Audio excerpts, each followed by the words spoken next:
104.7 IFM. Report!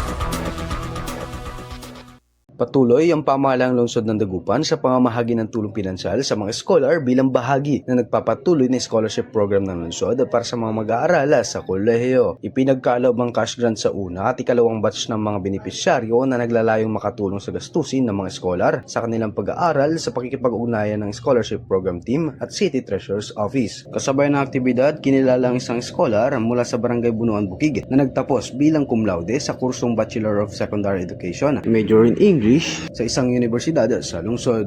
Nagkaroon din ng maikling talakayan hinggil sa kahalagaan ng mental health kung saan tinalakay ang ilang paraan upang mapangalagaan ang kapakanan ng mga mag-aaral sa gitna ng akademikong hamon sa tulong ng mga kinatawan mula sa Teen Center. Ayon sa pamahalang lungsod, nakatakda ring ipagkaloob ang ikatlong batch ng scholarship payout bilang pagpapatuloy ng programa para sa mga kwalipikadong scholar. Kasama mula rito sa IFM News Dagupan, ako si Idol Interniel Aquino, Tatak IFM.